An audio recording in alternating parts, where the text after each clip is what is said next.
I've been driving long-haul routes for 23 years, and I thought I'd seen everything these highways had to offer. Empty roads at 3 in the morning, fog so thick you could cut it with a knife, even a few close calls with wildlife that still make my hands shake when I think about them.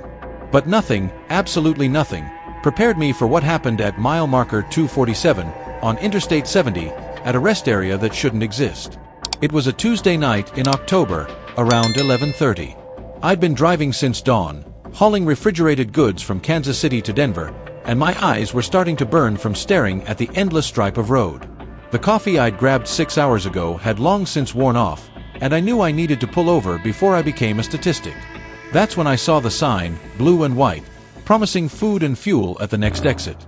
I don't remember seeing it on any previous runs, but exhaustion plays tricks on your memory, so I took the exit without much thought. The off-ramp curved through darkness so complete it felt like driving into a void.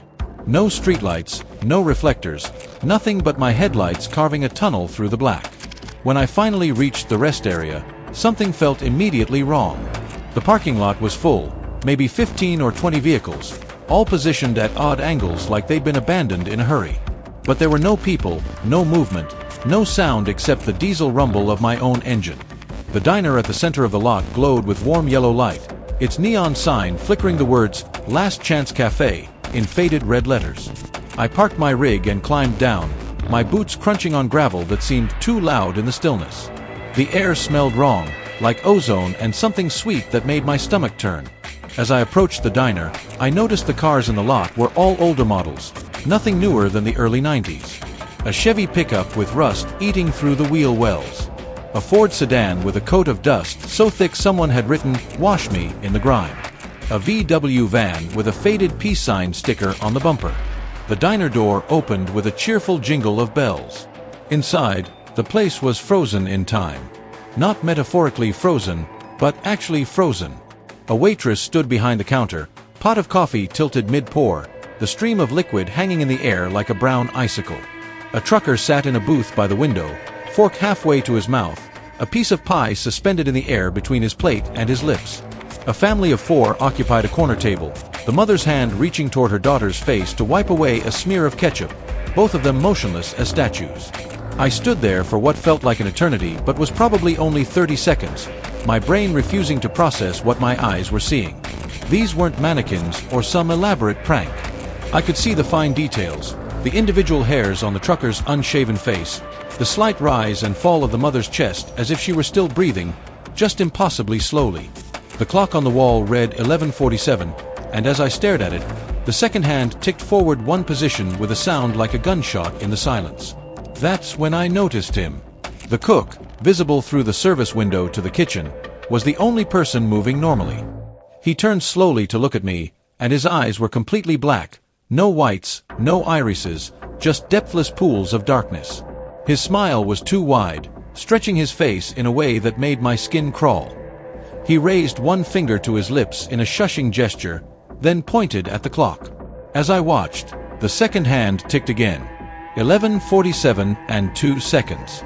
"You shouldn't be here," he said, his voice somehow reaching me across the distance despite the fact that his lips hadn't moved.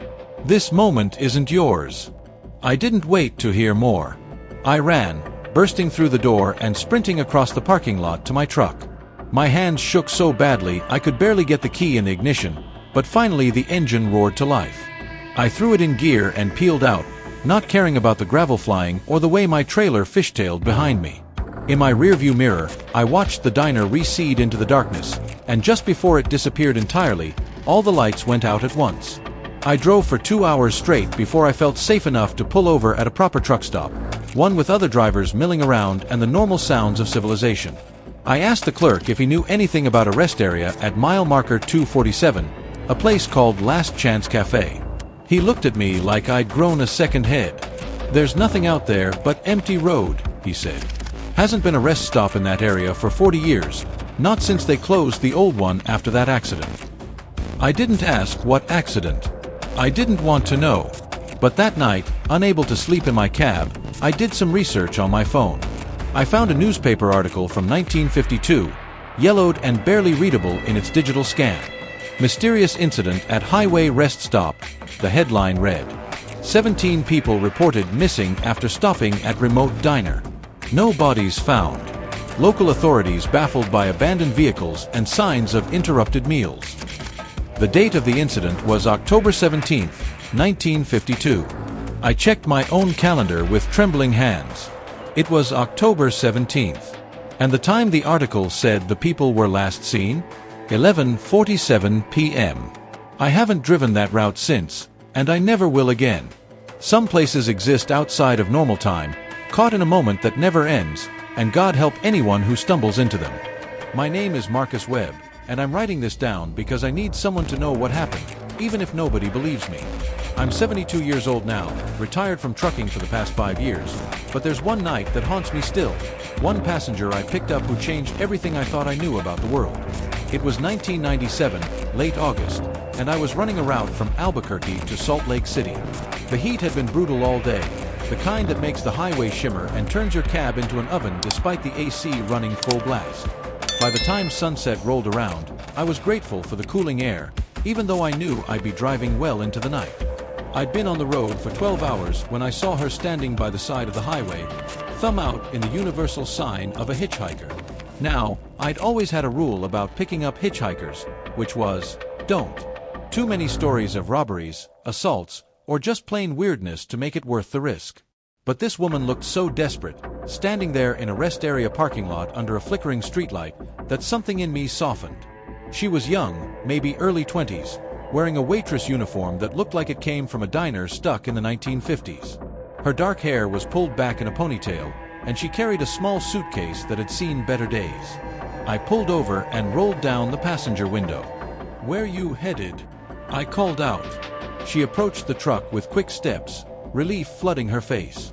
"North," she said. "Just north. I need to get away from here." Her voice had a strange quality to it, like it was coming from very far away despite her standing right next to my window. Against every instinct telling me to drive away, I unlocked the door and told her to climb in. She settled into the passenger seat with her suitcase on her lap, and I noticed she was shivering despite the warm night air. "Thank you," she said. "I've been waiting so long for someone to stop." I pulled back onto the highway and tried to make conversation, asking her name, where she was coming from, the usual small talk. She said her name was Dorothy, and she'd been working at a diner down the road. "I need to get home," she kept saying. "I need to get home to my daughter." The miles rolled by, and something started to feel off. Dorothy never moved, never shifted position, never looked at anything but the road ahead. She didn't pull out a phone, didn't ask to change the radio station, didn't do any of the things normal passengers do. And it was cold in the cab, colder than the AC should have made it, cold enough that I could see my breath. "Are you warm enough?" I asked her. She turned to look at me then, and her eyes were sad, infinitely sad. "I'm never warm anymore," she said. That's when I noticed we were approaching another rest area, and Dorothy suddenly became agitated. "Stop here," she said urgently. "Please, you have to stop here." I tried to tell her I'd planned to drive further, but she grabbed my arm, and her touch was ice cold, cold enough to burn. "Please," she begged. "I need you to see." So I pulled into the rest area, a small, dimly lit place that looked abandoned. There was only one other vehicle in the lot, a station wagon from the 1970s, covered in dust. Dorothy opened her door and stepped out, and I followed, though every fiber of my being screamed at me to stay in the truck. She walked to the back of the rest area, where a small memorial stood, weathered and forgotten. A stone marker with names carved into it, and at the top, the words, "In memory of those lost, August 24th, 1972. I scanned the names, and there it was, third from the top, Dorothy and Miller, age 23. I turned to look at Dorothy, and she was fading, becoming transparent in the pale light. "I've been trying to get home for 25 years, she said, her voice barely a whisper now. "Every night I stand by that road, and nobody stops. Nobody sees me. But you did. You stopped." Tears rolled down her translucent cheeks. "My daughter, Sarah, she was only 2 years old when it happened. The accident. The gas explosion at the rest area. 17 of us died instantly. The same rest area, I realized with horror. The same incident from the first story, just experienced from a different angle. I just wanted to get home to her, Dorothy continued. But I've been trapped here, in this moment, trying to hitch a ride that will take me somewhere I can never reach. She looked at the memorial, then back at me. Thank you for stopping. Thank you for seeing me. Maybe now I can rest. She faded completely then, disappearing like morning mist in sunlight. I stood alone in that rest area, shaking, staring at a memorial for people who died before I'd even gotten my commercial license. I got back in my truck and drove straight through to Salt Lake City, not stopping for anything. When I got there, I couldn't help myself. I looked up Dorothy Ann Miller in the library's newspaper archives. I found her obituary, and it listed her survivors, a daughter, Sarah Miller, age 2. I tracked Sarah down. She was 52 by then, living in Oregon. I called her and told her what happened, expecting her to hang up on me or think I was crazy. Instead, she was silent for a long moment, then said, "You're not the first person to call me with a story like that. My mother has been seen by 7 different truck drivers over the years, always on the anniversary of her death, always trying to get home to me." She paused, and I heard her voice crack. "Tell me, did she look peaceful when she left? Did she seem like she could finally rest?" I told her yes, that Dorothy had seemed relieved, grateful even. Sarah thanked me and hung up. I never drove that route again.